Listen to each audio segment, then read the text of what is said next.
And we are live with another edition of the Mangia Cast. Bob Papa, Chris Bisignano, Giant Insider Newspaper Podcast. And we are ready to talk a little ball. Training camp starts in a week. But first of all, my friend. Yeah. Chin chin. Chin chin. Look at that glass, huh? Look at that glass. Chin chin. What are you drinking tonight or this afternoon? So it's late afternoon now, but I got a little St. Francis here, recommended by a friend. First time having it. I've had it. I got the Dow. You've had this before? I have had St. Francis. I'm on the Dow tonight. Delicious. Yeah, not bad. Delicious. Not bad. No, not bad at all. First time for me, Bob. A friend of mine recommended it, and I said, "Okay, let me try it out." And been drinking it the last few days, and chin, my friend, I like it. All right, we're gonna be joined by Ed McCaffrey in just a bit, but Ed's favorite dish, go-to Italian, a little chicken cacciatore. There you go. It looks excellent, my friend. And then I got excellent. So instead of pasta or polenta or rice, I took big hunks of bread, put it in the oven. We got a little something to dip in. Something to dip in. Yeah. And by the way, this chicken, it's almost like it's braised. I'm going to show everybody how to make it. It's literally falling off the bone. Perfect. Looks delicious, my man. Looks delicious. So we got a week. And next thing you know, training camp starts for the Giants. Other teams starting a little earlier. But, hey, this is a busy time of year in the NFL. Like, summer's over. Yeah. Yes, it is. Hey, Bob, you excited? I mean, the grind starts in a week for most teams, right? You excited? I'm excited. Yeah, I'm always excited. I'm looking forward to it. Played the stadium course yesterday. It was like my little goodbye to summertime, and flying up to New Jersey on Friday. Get ready for Monday, Tuesday, Wednesday, and everything else. Hey, for all of our listeners out there, BetOnline continues to be your number one source for all sports betting needs. Baseball full swing. Football season is right around the corner. BetOnline has more ways to stay in on the action with the latest odds, news, and scores, even live in-game betting, MLB, UFC, tennis, NFL futures. BetOnline, your choice for sports wagering information. You can head to the BetOnline casino-style games, poker, live casino. Head to the website today. Take advantage of their industry-leading VIP program, level up bonuses, and weekly cash boost. BetOnline, the game starts here.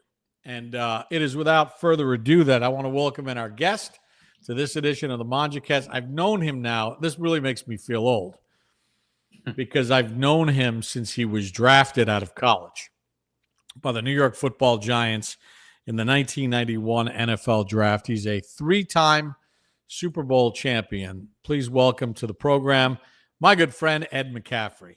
Ed, welcome to the Mangia Cast, my friend. Thank you. Easy Ed, baby. It's an honor to be on. Yeah, this was a really special moment for me. I've been waiting to get on the show for a long, long time. So you can see I really shaved and showered and tried to prep to look my best. Well, Ed, look, I got the Cacciatore. Oh, my up goodness. This afternoon. That looks unbelievably delicious. We're gonna show everybody how to make it. It's pretty easy, pretty basic. Do you know what the word Cacciatore means? I was just telling Biz. Oh, I mean, if I had to take a wild guess, hunter, maybe. Whoa, yeah, good guess. Look at Stanford. I'd say those education. Stanford guys, Pop. You can't get anything over on them. Yeah. Every region, I'm full-blooded tight. I didn't know that.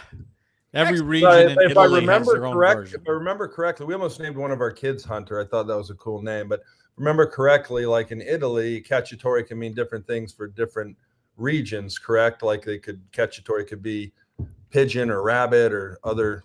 Is that correct? Oh yeah, I mean it's made. Cacciatore means hunter, and it was the hunters that went out and they made this stew. It's braised, so I have chicken thighs and chicken legs, and it's braised in there, and the meat's just falling off the bone. And hell, and how the hell did you know that? Because your volume was on. You couldn't see me, but I could listen to your conversation. That's why. Thank you, Ed. You're not. Hey, Ed, don't give away your secrets. Oh man, I shouldn't have admitted that, but I cannot tell a lie.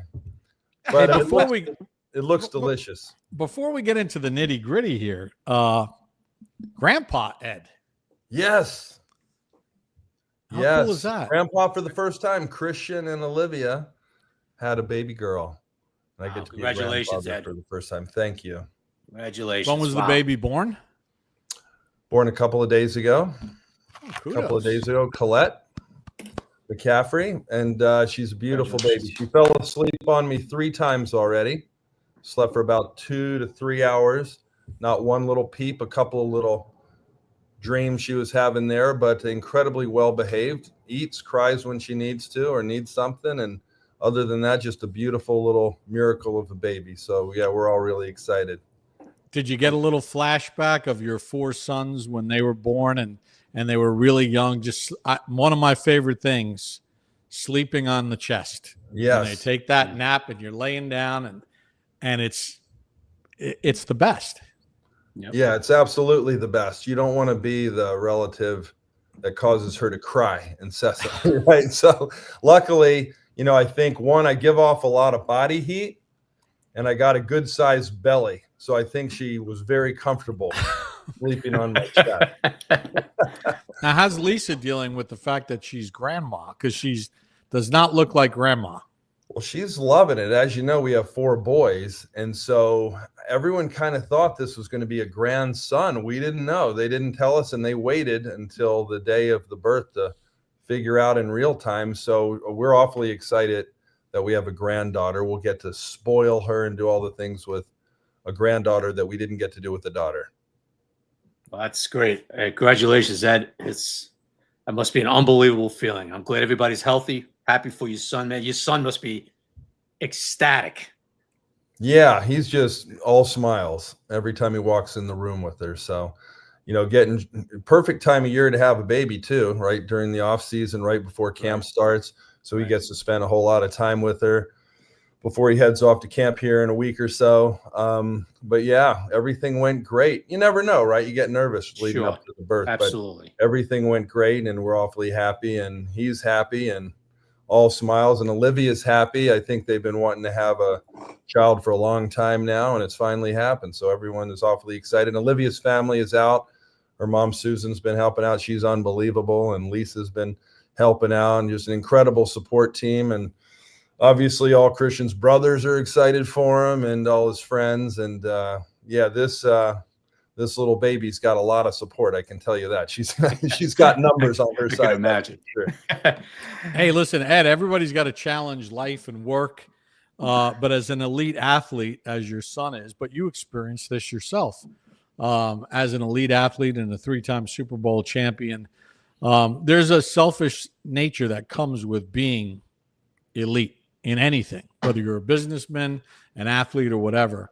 What advice have you given Christian as far as trying to create that balance to be the best that he can be, but also be available with the new baby? Yeah, that's a great question.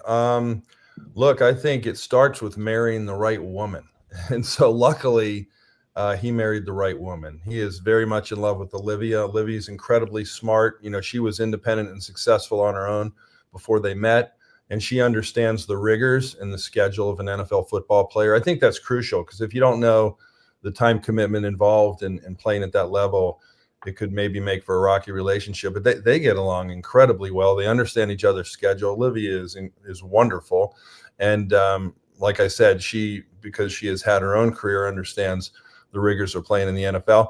And Christian lives in the present, right? It's like carpe diem, if you will. It's like be where you are, be where your feet are. So when he's at work, he's at work. When he's lifting and running and doing the off-season program, that's what he's doing. And when he's at practice or in the film room or playing a game, that's where he is. He's living where his feet are. And then when he's home, you put down the iPad for a little bit and you be with your family. And so luckily in the NFL, you get a lot more time to be with your family in the off-season. It's kind of cool that way, right? A lot of vacation time, a lot of home time. You can kind of set your own schedule a little bit. But then during the season, it's go time, and you're on a very strict schedule. As you know, player's got an itinerary with his day planned out minute to minute until he goes home. But then when you go home, you're home, right? Your dad, your husband, your father, and you're there. You're there when you're there, I guess. Hey, Ed, what a difference it's going to be for your son, Christian, if they have a tough game Sunday and he comes home that Sunday night, after maybe a tough loss, whatever it might be, and then he sees his daughter, right, and his wife. It's going to be a different world for him this season, man. Yeah, being a father changes you, right? I mean, it changes you. It's not just you. Then you get married. Now you're a team, and now you have a kid. Now you're family, and so it certainly helps to come home to your family in good times and in bad times. You celebrate the good times with them, and you know that you have your family when times are tough. So it's one of the wonderful things about being a father and a husband is having your family to celebrate with and to sometimes lean on when you need them. Speaking of family, Lindsay's got some photos because not only is it a tight-knit McCaffrey family, but it's a family that's in business together. Lindsay, why don't we get a little of the McCaffrey Brands photos up here? Because we've got the entire crew. We got Ed and Lisa right in the middle. You got Christian, Luke, Max, Dylan, all there. Talk about McCaffrey Brands and where this originated from. Well, thank you. When I was playing back in the 90s, I was with the Broncos. We were having some success winning Super Bowls, and food products kind of got popular amongst NFL players. So you remember Flutie Flakes and Elway Crunch, and there were some other cereals in there. I had Ed's End Zone O's. It was the first cereal box I came out with. I was like jumping through a frosted cereal, stiff arming somebody. It was actually pretty cool. My business partner, Ty Ballou, created the box and got me involved in the food products business. And we did Eddie Mac and Cheese. We had some fun with different food products, but I was playing, right? I mean, football was my day job. I was having fun doing some other things off the field and raising money for my foundation at the time. And then, we kept on to add products. So Ty asked me what it was that I ate every day. And I'm like, I was eating super healthy back then. I was eating like really low-fat protein sources like non-fat chicken and chicken burgers and turkey burgers and a lot of chicken sandwiches and turkey sandwiches. I was trying to maintain my weight because I'm naturally a bigger guy, and I had to stay on a rigorous diet to stay at around 220, 222 so that I can get up to 235, 240. And so I was eating super healthy, and obviously condiments add flavor. Mustard adds flavor. So I said, spicy brown mustard I put on my sandwich every day. And so we came up with spicy brown mustard, and I thought maybe it'd be like the cereal or the mac and cheese, kind of a collectible. But the product is so damn good. I mean, I put it up against any spicy brown mustard on the planet. Luckily, we have incredible manufacturers. My role in the beginning was just to taste test. I tasted like a couple hundred different combinations of ingredients to create a mustard. And obviously, I think it's the best in the world because I'm the one that taste tested it until I picked the one I like the best. So our mustard and horseradish sauces have been selling since 1998. And you can find them online at McCaffreyBrands.com, or you can find them at King Soopers in the state of Colorado. And pretty soon here on Amazon. Our protein bites are something that we came up with a couple of years ago. I was selling mustard before some of my kids were born. So that's how far back that goes. But I retired from coaching and broadcasting a couple of years ago. Obviously, Bob, we still do shows together and still working on Sirius. But I retired from coaching and broadcasting full-time a few years ago, and I had a decision to make. Do I want to grow this business or not? And I decided I was having so much fun with it and really enjoyed the people I was working with that I decided to, really go full-time and grow the business. So we launched our first national healthy snack, which made sense, right? We're a family of athletes. Lisa played soccer in college. I played football. All four boys play football. 2 are in the NFL now. One's coaching in the NFL. Other one's a boat captain in South Carolina. But we're all outdoors people. We're all athletes. And so coming up with a really healthy snack, ours is gluten-free, non-GMO, plant-based protein, easily digestible. You could have it at halftime of a football game, pre-game, post-game, or just, keep it in your console or at your desk and eat it during your show. But, getting the proper amount of protein is really important. Eating healthy is really important for me to manage my weight and to get enough protein to recover quickly after workouts. And for the kids, obviously, it's extremely important. So we wanted to come up with a healthy snack. But for a long time, everything tasted chalky or it tastes like medicine. I couldn't sign off on it. But finally, we found a manufacturer that made what I think, and I appreciate you putting the picture up there, are the most delicious, healthy, protein-rich snacks on the planet. And it's the first time we put the whole family on the package because, like I said, we've been selling mustard since before my kids were born. So the whole family's really excited about it. It's a healthy, easily digestible snack for everyone, but most importantly, it tastes great. Well, Ed, I fully expect a nice case of that spicy brown mustard coming my way in New Jersey in the next week or so. Protein bites. And you can throw in a couple of those bags of protein bites, Ed. Well, I'm traveling now, so I didn't bring the mustard with me when I travel. Actually, Olivia had it at her house. I was there not too long ago. But I keep these in my backpack at all times when I'm traveling on the plane or, in the car, just so I have a healthy snack that's ready to go if I get hungry. Make sure I give you my address after the show. Okay. Yeah, I'll send some your way. Thank you, my man. Hey, let's talk a little football, brother. I mean, you see yesterday, Garrett Wilson, he gets his contract, 31 per. Hey, Ed, I got to ask you, man, did you ever think wide receivers be making this amount of money? Yeah, I have to admit I did.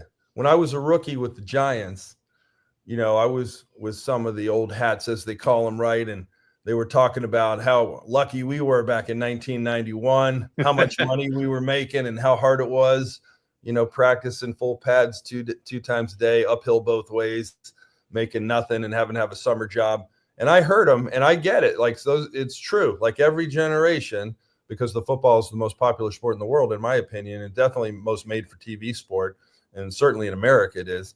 But it's growing like crazy. And I promised myself I wasn't going to be disgruntled. I wasn't going to be one of those old guys who's like, you don't know how hard we had it. You guys today are getting paid so much compared. Yeah, I get it. That's the world, right? Like, Coca-Cola used to cost a nickel back in you want to go far enough back, right? Now, what is it, $5? I don't know.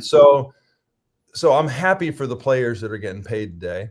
And when I played, I knew that 20 years from the day I retired, players would be getting paid a whole lot more than I was. And you got to give credit to the NFL and how they've grown the league, how it's just made for television. Fantasy sports has helped. Flag football has helped grow the sport. Expanding into other parts of the world has helped grow the sport to the point where the revenues that are generated are enough to keep increasing that salary cap. Owners are making more money, players are getting paid more. So it's a lot of money. Even today, like I got paid NFL money back in the day. It's nothing compared to what they're getting paid today. But you know what? That's the game, man. It's hard to make it into the NFL. So I'm happy for those guys. Hey, Ed, I'm talking like particularly that position, right? I mean, we know the quarterbacks, we know edge guys, they're going to get paid and all that stuff. You're trying to say receivers aren't important, Chris? No, Ed, I'm not. Ed, that's where I'm going with that. Did you think 15 years ago that you would say, man, we're going to have receivers making $40 million a year, $33 million a year? Well, in terms of relativity, other than the quarterback, there's not a more important position on the field, in my opinion. I played the position. I mean, so there you go, right? I mean, you're talking about some of the biggest playmakers in the game are the receivers, right? They can stretch the field. And, there's all different kinds now. There's the slot receiver. There's the XZ, the guy outside the numbers. There's hybrids that play running back and receiver. But it's hard to find really good receivers, especially the ones that play outside the numbers. If you're a guy that lines up and can run posts and goes, but also can move around and play in the slot, and you're big and tall enough to jump over people in the end zone and quick enough to outrun them, like those guys aren't easy to find. And just, guys that run 4.2 aren't easy to find. And guys that are 6'5" with a 40-inch vertical aren't easy to find. And so, the NFL is about creating mismatches. And I think you can create mismatches with wide receivers. So every position's important. I don't mean to suggest that it's not, but I don't think there's a position other than quarterback, of course, more important than the wide receiver position. If you have one on your team, you know it, and so does the defense. Ed, you mentioned when you were drafted in 91. To put it in perspective, you were teammates with Phil Simms, Lawrence Taylor, Carl Banks, Leonard Marshall, Pepper Johnson, Mark Collins, guys that were two-time Super Bowl champs. What was it like? Now, Parcells had retired immediately after you got drafted, not because you were drafted. Maybe. What was that time like? And I know it was a very frustrating period for you. But then you went on to San Francisco and then on to the Broncos, and you have 3 Super Bowl rings as part of your career story. But what was that like for you as a young player walking in there? Oh, it was pretty incredible. I held out for like 8 days. Contract negotiation, it is what it is. I was a rookie. That was frowned upon back then. We actually did have 2 full padded practices a day and 2 live scrimmages a week back then. So camp was pretty rigorous. So I missed the first 8 days. The team had just won the Super Bowl. They were the oldest team in the league and probably the most physical team in the league. So I was excited to get there because we had just won the Super Bowl. I also knew that the leading wide receiver on the entire season had 26 catches. So as a wide receiver, I'm like, I'm probably not going to catch a whole lot of balls the first year. And even if I'm a starter, it looks like 26 was the ceiling this year, which is crazy because the guys have that many targets in a game now. But back then, it was Bill Belichick's, he ran a 3-4 cover 2 defense, and he had, you had Otis Anderson just running 3 yards in a cloud of dust, and Rodney Hampton. And they were just a run the ball, control the ball. Phil Simms was an incredibly accurate passer, throw to the running back, Megan and Bavaro back then. And then, occasionally go out to your receivers if you had a matchup you liked on third down or in passing situations or 2-minute drill or end of half. And so that's the kind of team I went to. But my first day of camp, it was at Fairleigh Dickinson University. And, I held out. So it was like between practices. So I walk in the locker room and, they have the white medical tape with your name written in Sharpie that they put up on top of the wooden locker, makeshift locker in the auxiliary gym at Fairleigh Dickinson.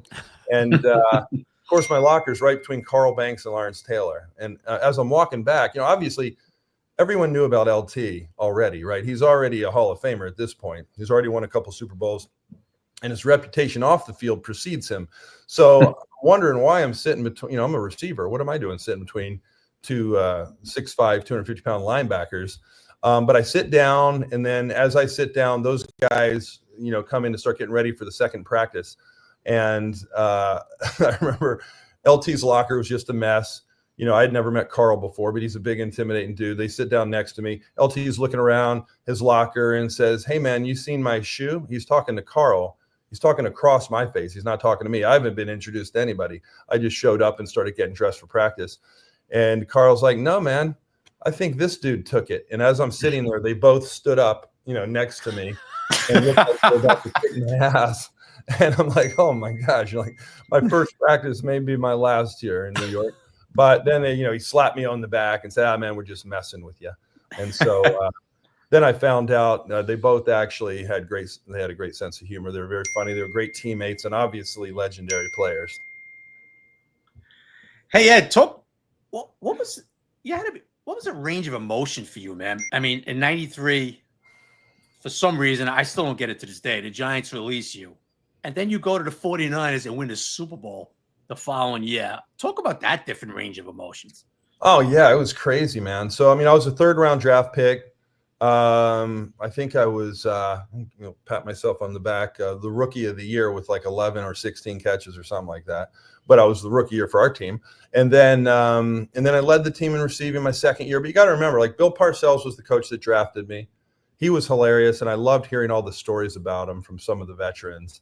Like Diassi would share stories and Sean Landetta would share stories, and I'd hear him on the side from LT or Carl. It sounds like he was a pretty charismatic coach.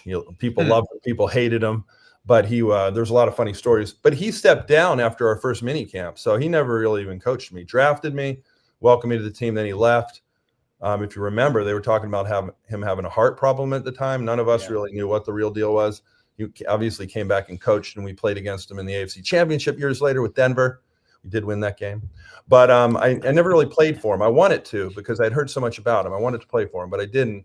Ray Hanley was the coach. He kind of, we were an older team. We went 8-8 that first year, and then 6-10 the next year. And then a lot of the older players were either retired or moving on.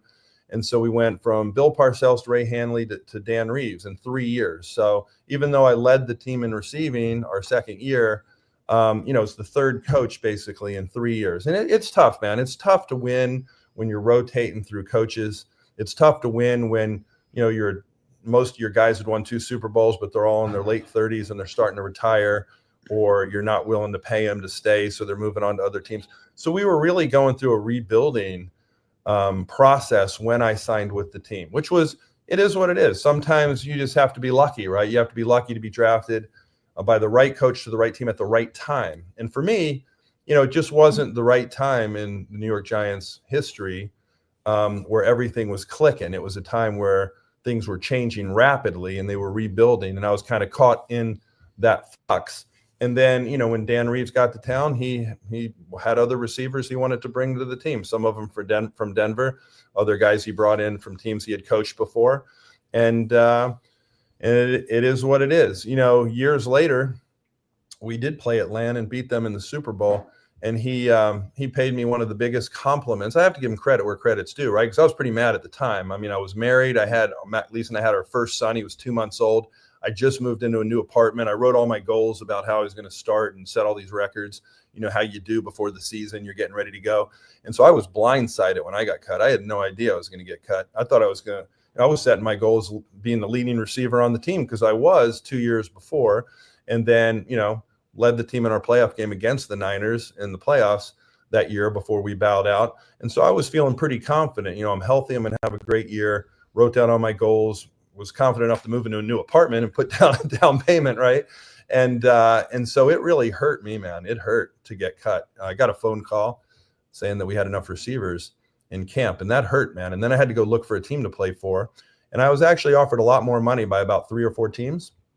But I decided after doing some soul searching, I wanted to win a Super Bowl. I wanted to be part of a team that could win a Super Bowl. And so I decided to try out for the 49ers. And so they had 14 receivers in camp. I was one of them. All 4 receivers from the team the year before were back with the team: Jerry Rice, John Taylor, Nate Singleton, and there was another receiver who I ended up beating out for the 4th spot. They only kept 4 receivers. And we ended up winning a Super Bowl, and it was the first of 3. The third one was the one against Atlanta. And going back to what Dan had said, Coach Reeves said, look, it was the biggest mistake I ever made in terms of personnel was cutting me. He didn't have to say that. He could have just stayed quiet. He'd had a lot of success, right? He's up for the Hall of Fame. He didn't have to say that. He did, and it meant a lot to me. And I was gritting my teeth, and we couldn't win by enough in that Super Bowl. And I couldn't have had enough catches, and it couldn't have gone too well, put it that way. But it did mean a lot to me. I got to say, if there's anyone out there who's ever had people fire them or cut them or slight them in some way, if you're lucky enough to have them come back and say something nice about you or admit they made a mistake, that takes a big man to do that. And I always respected him for saying that before the game. Well, yeah, I mean, that's a pretty cool story. And that's a great story. Becoming friendly with him over the years, he always mentioned you, and he mentioned Carl Banks of, not keeping Carl as part of that team moving forward, because Carl wasn't on the 93 team that you were on. Ed, as you started over with the 49ers and you won your first Super Bowl and then wound up in Denver, what were some of the things that helped vault you to become the player that you became in your career totality? Because you had made a point to me when we were doing our Sirius show. If you take a look at your numbers, your career numbers as a wide receiver, had you done that all with the Giants, you would be the Giants' all-time leading receiver and all-time leading touchdown receptions. Yeah, receiver. It's true. At least, I didn't look at all the stats, but I do know it was a fun fact, right? It's a fun, small trivia fact. For the longest time, up until a year ago, of all the wide receivers that the New York Football Giants had ever drafted in the history of the organization, I had more touchdowns in my career than any of the receivers they had ever drafted. Now, I know that's a qualified statistic, still pretty impressive. Now, Odell Beckham beat that record a year ago, but it was a record for a long time, of all the receivers drafted. So, it's high praise. There's a lot of great receivers that have played for the Giants over the years. But, and I think you bring up a good point, because I think receivers that play for multiple teams sometimes get lost or forgotten about because they can put up big stats.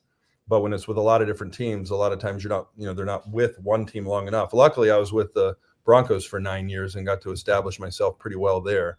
But yeah, when the 49ers was a phenomenal experience for me, because I went out to San Francisco. I was trying out for a team that already had all 4 of the receivers returning, a team that had, is an NFC championship team that had hopes of winning the Super Bowl. And I had, unfortunately, a sprained ankle. I sprained my ankle in the summer. And so I'm trying out with this sprained ankle. It's almost like in a cast when I'm going out to practice. It's in Rockland, California. It's 120 some degrees in Rockland, California. going out to practice. I'm getting treatment every day. They're rubbing like emu oil on it, like trying anything to get the swelling to go down. There's all kinds of experimental stuff, like just help my ankle. They're wrapping it up like in a cast. It's like 120 some degrees. You know, when I first got there, they put me in bunk beds with like 8 other receivers in the room. I'm like, what are we doing? I'm like, I had to go up to Coach Seifert and say, look, if you don't want me on the team, I get it, man, but there's no way I'm sleeping in bunk bed with 8 other dudes.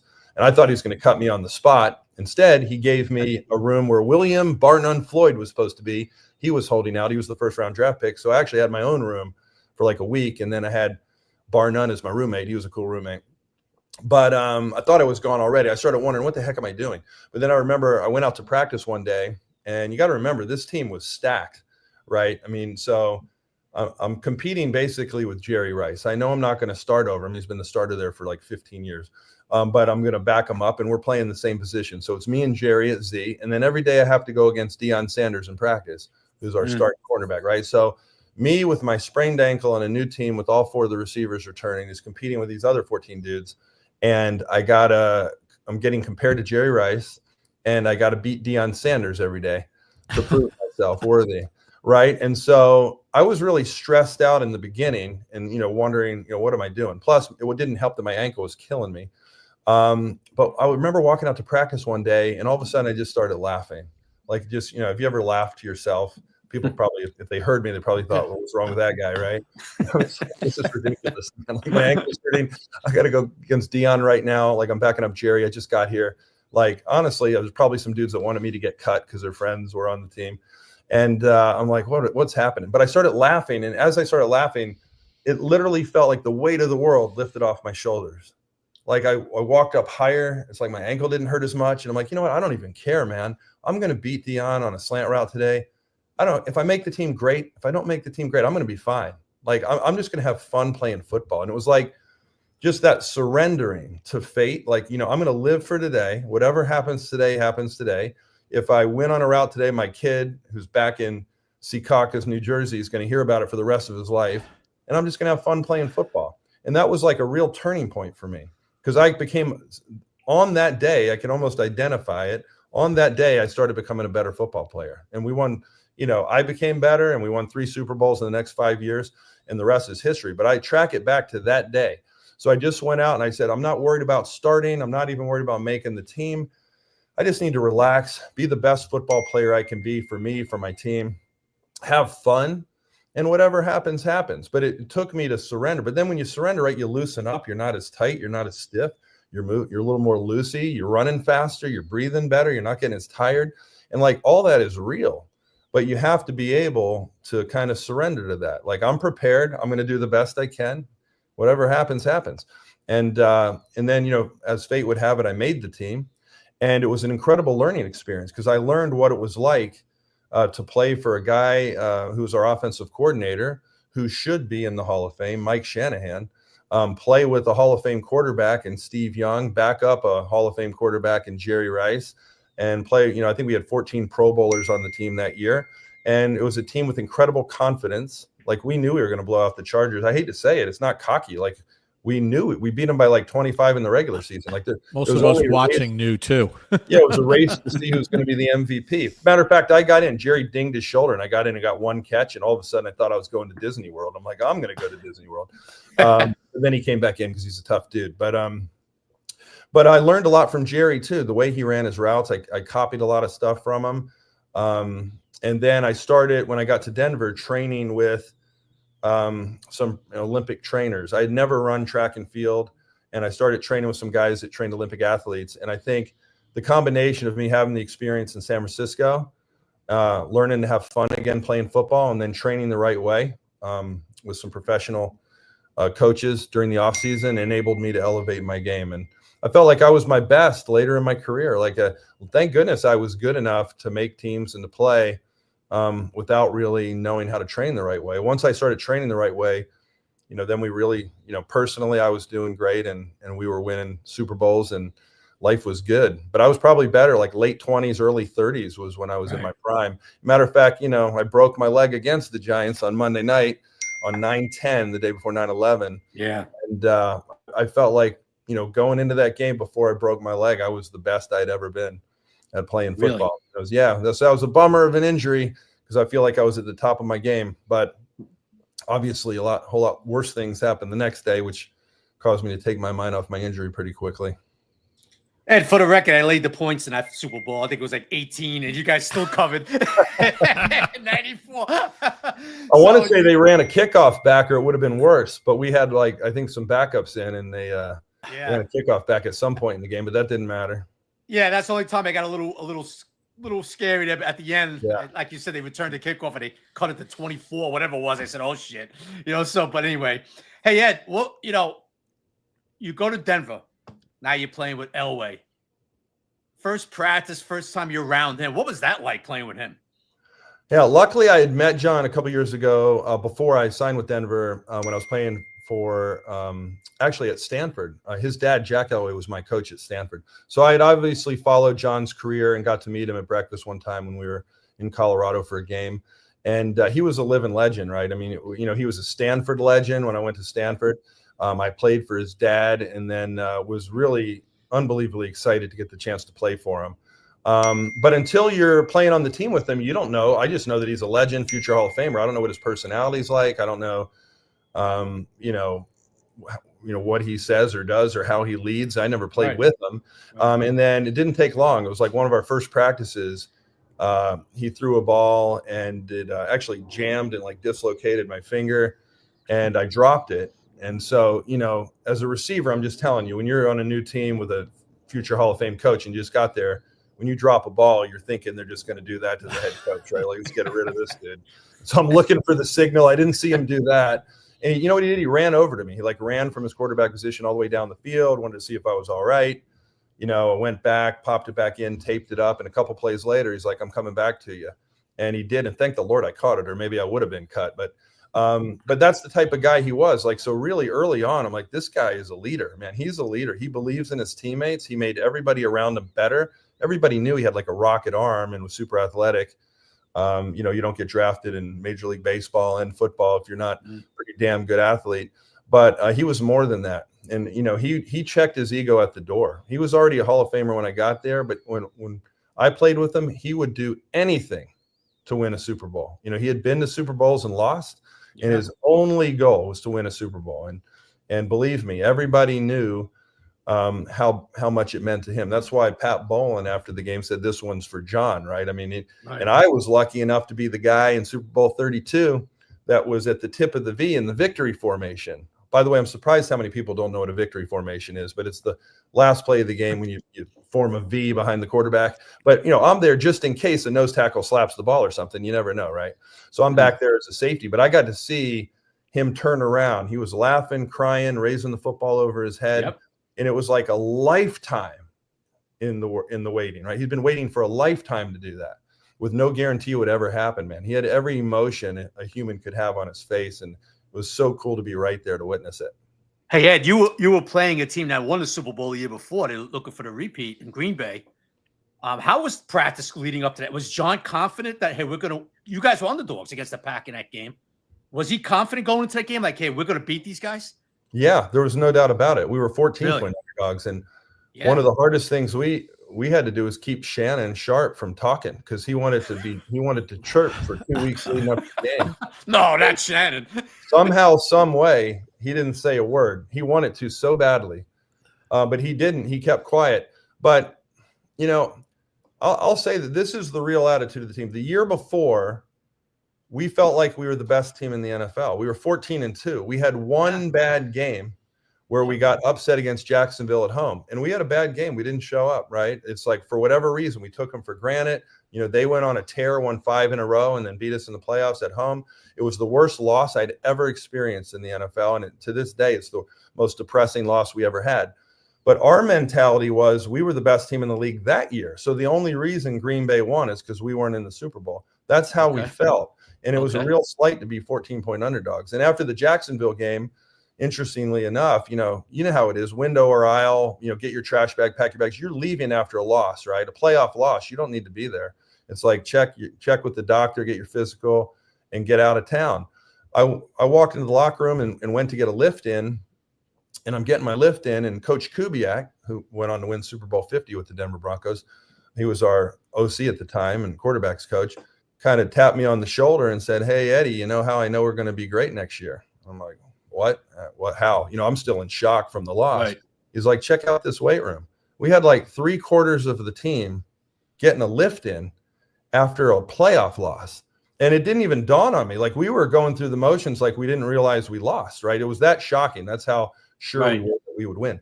But I look back at that Jacksonville loss, and I think everyone remembered what that felt like. And so nobody left any stone unturned in terms of the preparation, in terms of getting ready to win again. And we knew we had a window. We knew John wasn't going to play forever, right? And we brought in some really good players from other teams on 1 or 2 year contracts to help us win a Super Bowl, to add to the core that we already had.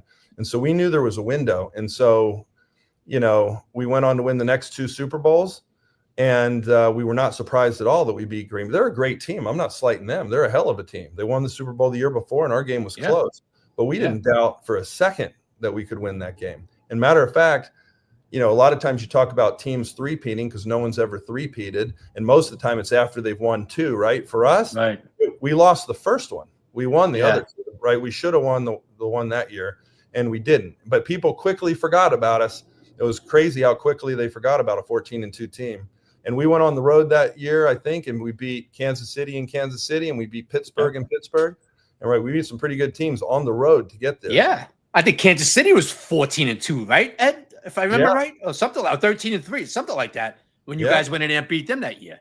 Yeah. But we were the same exact team we were the year before. It's just we had learned from our mistake. We didn't take anyone for granted. Maybe we couldn't take anyone for granted because we had to go on the road and play some pretty good teams. But that was a incredibly talented team and an incredibly determined team. And we remembered what it felt like to lose, and we were determined not to let that happen again. All right, Ed, we got a question here from one of our listeners, and we encourage everybody to go to our Believe Mangia Cast, subscribe. 8 Ball has a question about your son, Christian, and we're not doing a serious show, whatever. Wants to know how he's doing after the rehab. But it leads me to a question, and you don't have to answer that one. Sorry, 8 Ball. But he's a dad, right? What's it like being a dad of NFL players?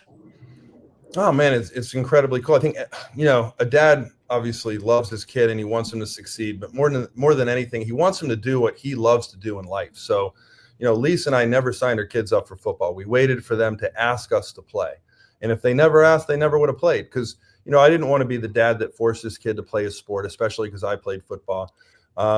Luckily, Christian had a great big brother, Max. Max played in the NFL for like 5 or 6 years, took the road less traveled, right? Undrafted and bounced around from team to team. Now he's coaching with the Dolphins.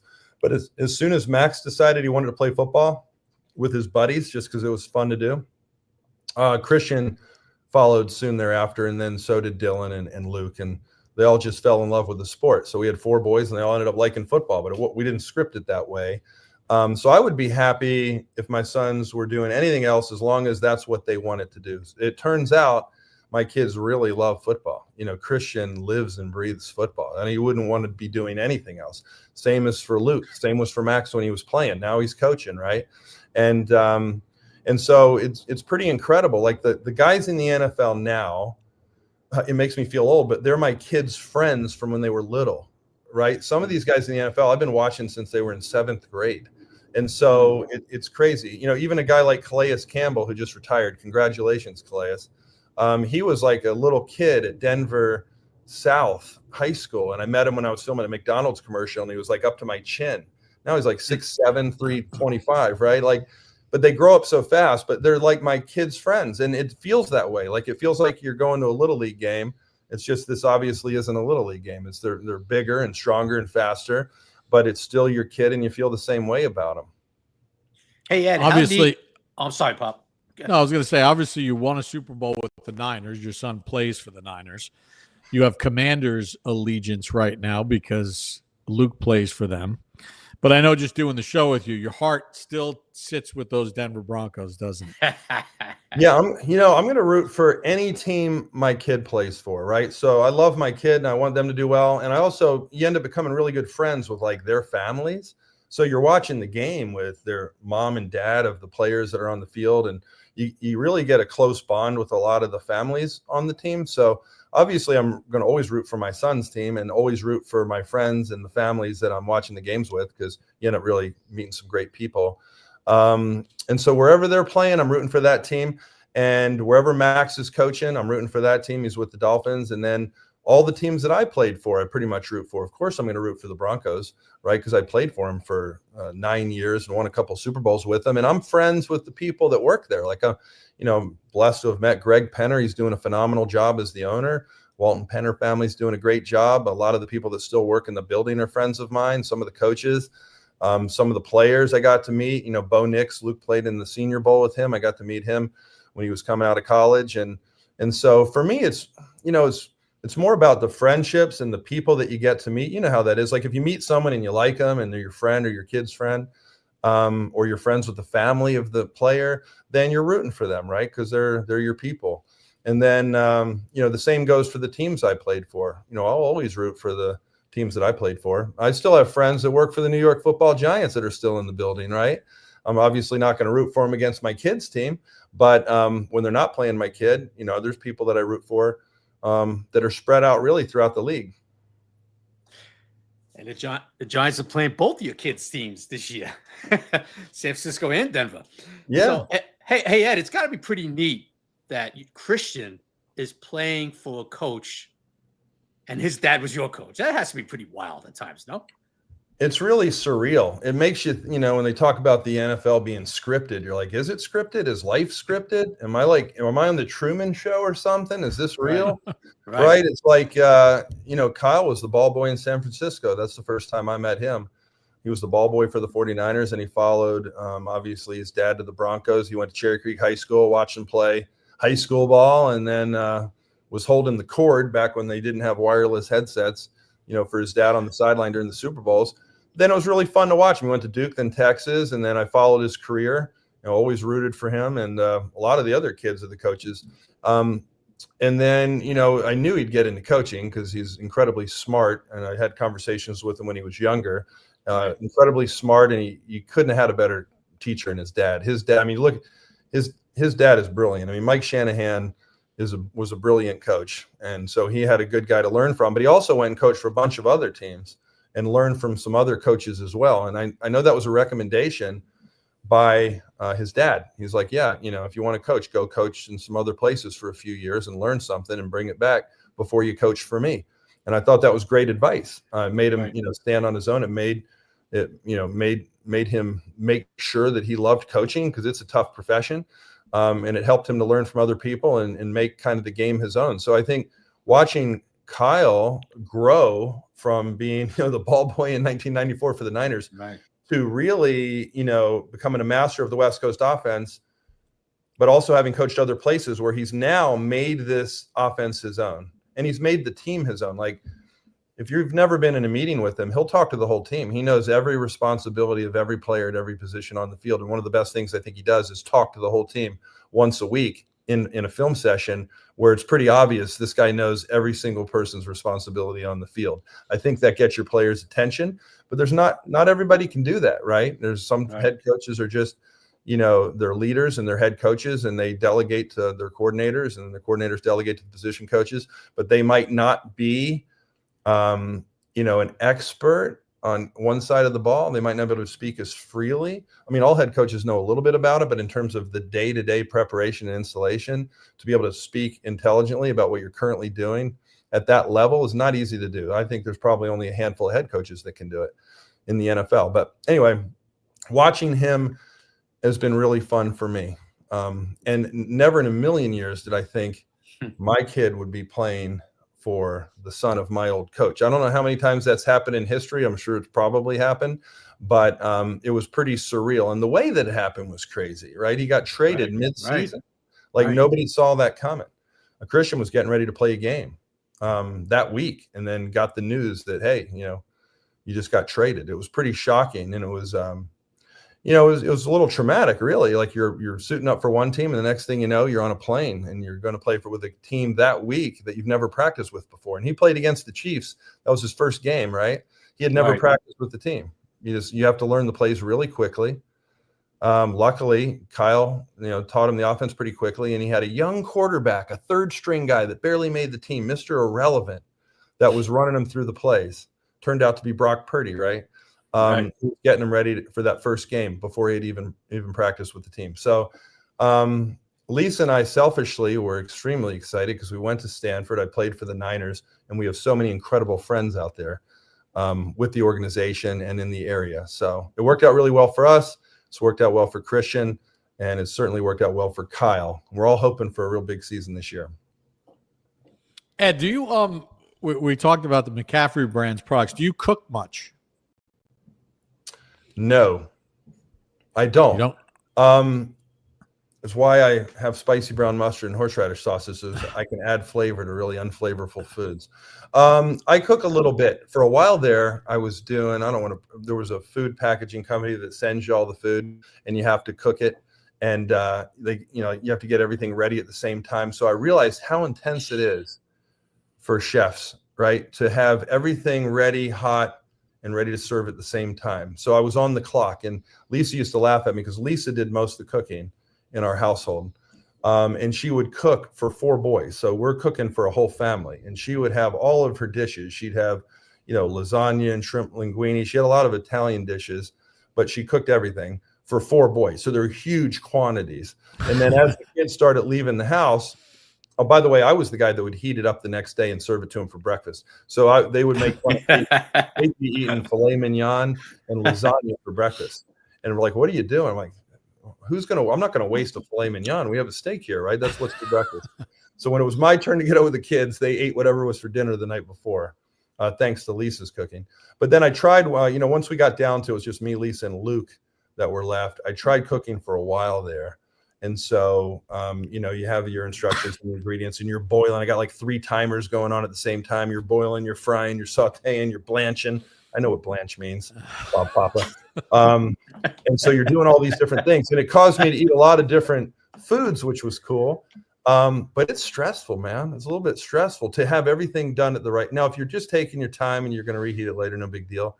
But to get everything ready, that's why when you watch shows like The Bear or Iron Chef, like, I get it, man. There's some pressure. You're off 1 or 2 ingredients, or cook something a minute or two too long, and you ruin the whole meal. But I did that for maybe 3 or 4 months, and then I tapped out. I'm like, yeah. And you thought this, and Ed, you thought the Super Bowl was pressure. Yeah. Well, the Super Bowl is a little bit more pressure than I wasn't too concerned if I cooked a bad meal. I'm going to eat it anyway, so I would feel bad for Lisa or Luke at the time, but not myself. Well, when you get into the fall and you're feeling adventuresome because now you're empty nesters, try your hand at this recipe, because I think you could pull this off. I think, and then you know what? And you can have it for leftover. It'll last a little bit. But you had told me that chicken cacciatore was your dish. So we've got nice chicken cacciatore.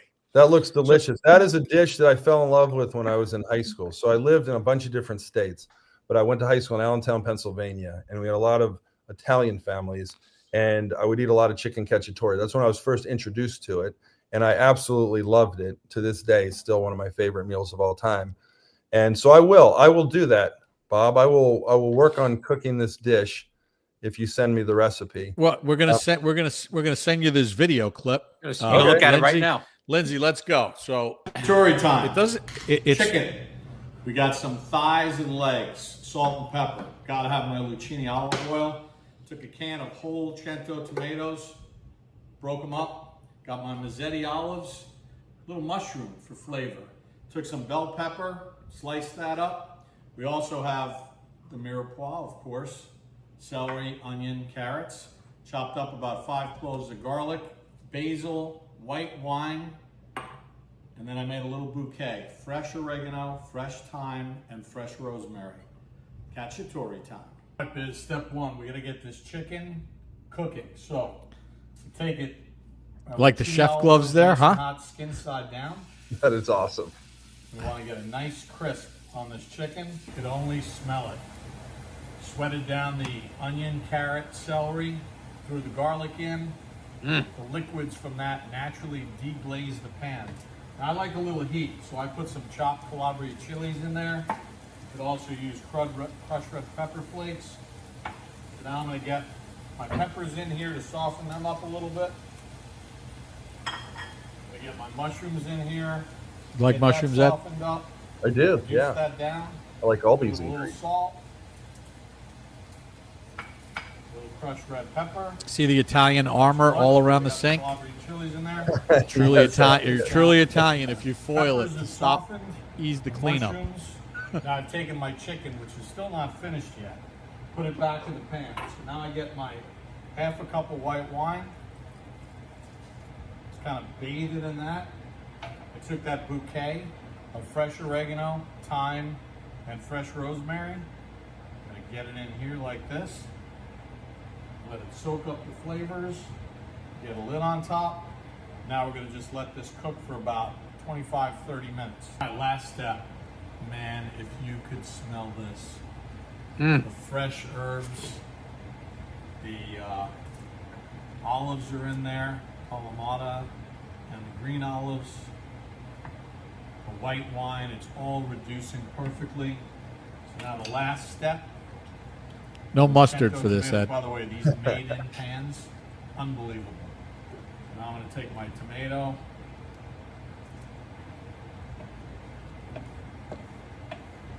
Sound like Clemenza throw it there, in Pop. there, It's pretty easy. let it soak It's in. really easy. I can almost smell it Rip through a the little screen. basil. Want to hit these tomatoes with a little salt and pepper. Ed, were you aware of Master Chef 40 Papa minutes. before this podcast? Just let it simmer. Yeah, only because I've It heard is about the time podcast to about a plate year now, the so I know. Oh, So now you let that simmer. the Like, smell is Ed, absolutely the meat brilliant. is literally just coming Get in off here, we're gonna the grab bone. ourselves a nice chicken Pop, how long? thigh. 20, 25 minutes in a pot? Grab a Well, leg. first you gotta get a sear on each side. Then you let it cook for Now we about got 20 this minutes in the white beautiful wine with the tomato bouquet. Sauce And with then I cooked it olives another and the 40 minutes with the onion tomato and the Oh, and just 40 let minutes. it all infuse. mushrooms and the peppers. That is looking good, my friend. Now, I did it again.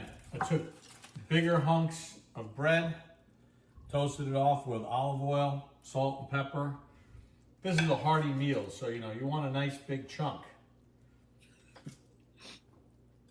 Buon appetito, chicken cacciatore. Bon appetit. Mangia, Oof. chin chin. Wow. Bon appetit. Yeah, give him. Bon appetit, Papa. Ed, you're gonna make this Yeah, fall. I'm gonna make it, man. Lisa will be happy that you gave me this assignment, but it's a challenge now. I don't know if I can live up to expectations, but I'm gonna try. Well, you could cheat a little bit too, because do you have a Whole Foods near you or? Yeah. All right, so you could go instead of chopping up the celery, the carrot, the onion. Sometimes they sell it already chopped, so you could save a step right there. Okay. Take some of the chopping out of it. Yeah, that would help. Excellent. I did Bob. that. I did that. Did you? I don't. Well, I feel a little guilty taking a shortcut, but if it saves a little time, I might. I don't know. I will. I will And then let you this know if I bread. do. I will let you know if I do. This bread with the tomato. Yeah, he's got to tease us here, Ed. He's got Yeah. He's got to tease us. Didn't know that was part of the show. Rub it in. So Ed, I should be there in person. just in wrapping up, Lindsay, if you could put that picture up of Ed in front of all of his products. Oh, thank you for doing that. There you go. So there's the picture with Ed, the mustard, the sunglasses, the hot dog, the protein bites, the horseradish. Where can people buy this? Well, the best place to go is McCaffreyBrands.com if you want to buy it online.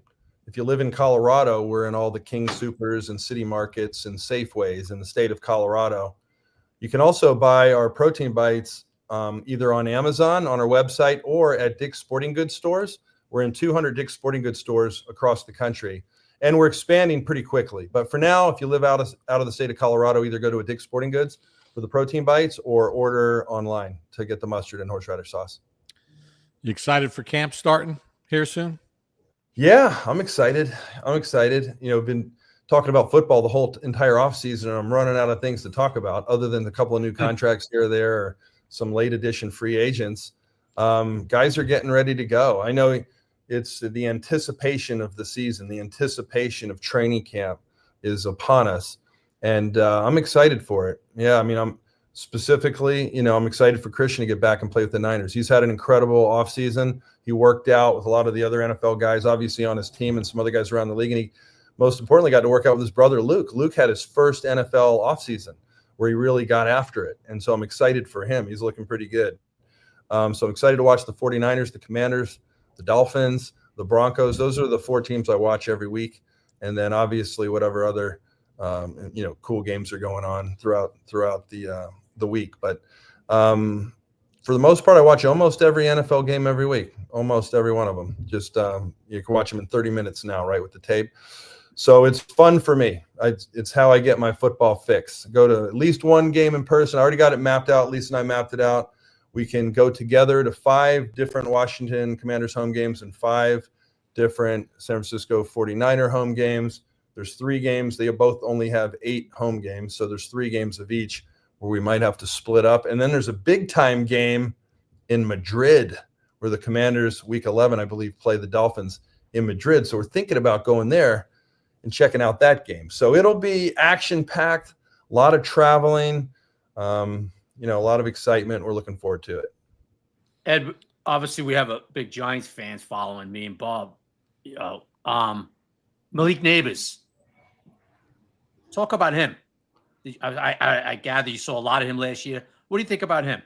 Yeah, I think he's a heck of a receiver. He's tall, he's fast, he has good hands. He's obviously an incredibly important part of their offense. I think they'll look to build upon that this year. Obviously, every team wants to have 2 or 3 dudes to take the pressure off of, trying to hone in on one receiver. So I think the new additions that they have are going to be important, and being able to spread the ball around is going to be important because he's not a secret anymore, right? People know about him. So they'll have a game plan.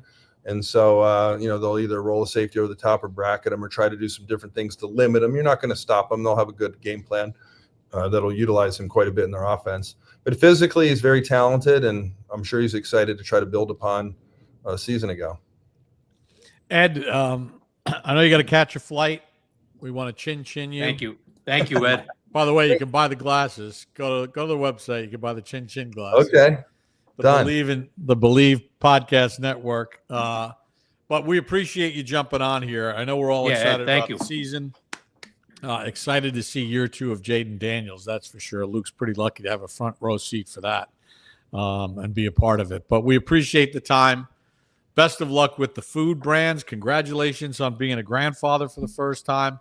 Yep. And we appreciate you taking the time to come on the show. Well, thank you, man.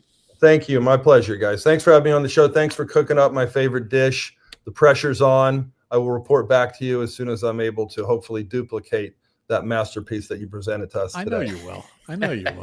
Ed McCaffrey. Ed McCaffrey. Easy Ed. This edition of the Mangia Cast. Thank you, Ed.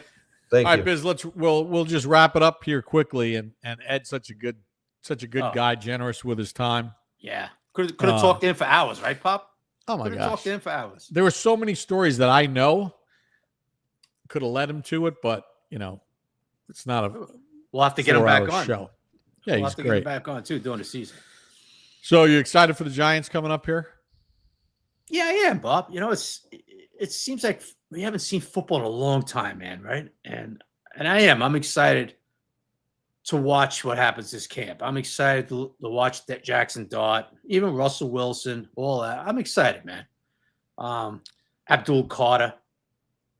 I talked about it on the podcast with Jerry, the Giants Side podcast, about a team coming off a 3-win season, but there's a lot of excitement around this team heading into camp, Bob.